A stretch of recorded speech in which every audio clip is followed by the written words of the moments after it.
Presiden ke Meghalaya Pradesh Congress Committee MPCC uba Vincent H. Pala, haka arpo artrik nailar ula Kynnoh ia National General Secretary ke National People's Party NPP ubadeiru usumbut Menteri Rangba Kejala uba Sniawbhalang Dhar ba udai nongaiktien jong keseng Rashtriya Swayam Sevak Sangh RSS bat ke Bharatiya Janata Party BJP.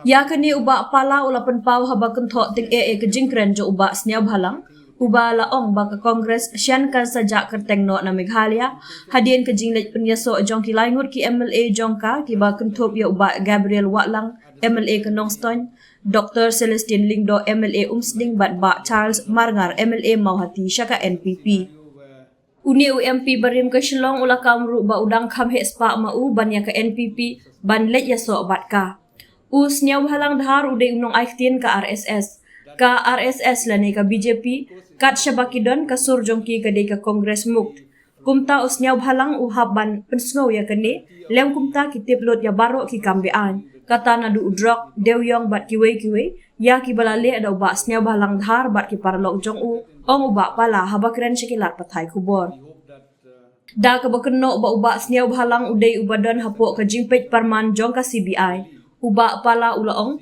ngalade UMP ngalatip kijuan syanga ban pan jingtip barok ki file gila don halor kami jonga ka por kan sapoy bat ngin sayo UA Sniawbhalang ka history kan saya tu UA Pala bat UA Sniawbhalang habakdo halor ka jingsha kem jong Arwin Kejriwal lembat ki weipat ki no yalam san perthai ka bakentob ya menteri rangba barim uni uno yalam Kongres ulaong ki kam ki bakilale shisin gasngi kin sangat yaki hakajing Mentaki haban keren yang kasur jong ka BJP lem kumta kin syale ting ha ka BJP kumta kasur uba Sniawbhalang ka long 6% kasur jong ka BJP kasur jong ka RSS ki nong syong shnong ka Meghalaya ki dei ban tip ude Kynnoh syushu uba Pala ha ka way dei ka jing ong jong Sniawbhalang ba ka NPP kan pediang sobhaya uba Pala lada unwan penyeso ha kenu kapor uni uno yalam ka Kongres ula jubab da ka boong nga tharai ba uba Pala ukhamrus pa banya ka NPP.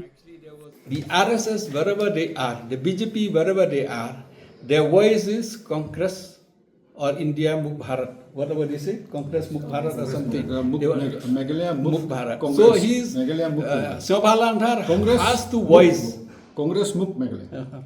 Has to voice. Otherwise they know all illegalities from drugs, coal to anything, all done by Sniawbhalang and company. So the CBI, I was an MP, I know. They used to come to me and ask for feedback, intelligence, this. All their files are on the table. A time will come, then we'll see that who is Sniawbhalang. I'll tell you, the history will tell who is Pala, who is Sniawbhalang. The history will tell when these people will be in a certain. You have seen many of the people are in jail, be it Kejriwal, be it any party, any chief minister, any ex-chief minister, any ministers. The records which they put, one day they'll land in problem. Today they have to speak the voice of the BJP, otherwise they'll be finished by the BJP. So the voice of Sniawbhalang is 100% the voice of the BJP, the voice of the RS. The people of Meghalaya should know who is he. He has been exposed by his statement, he has been used by the BJP, he has been used by the RSS. Vincent Pala is richer than the NPP, so there's no doubt about it.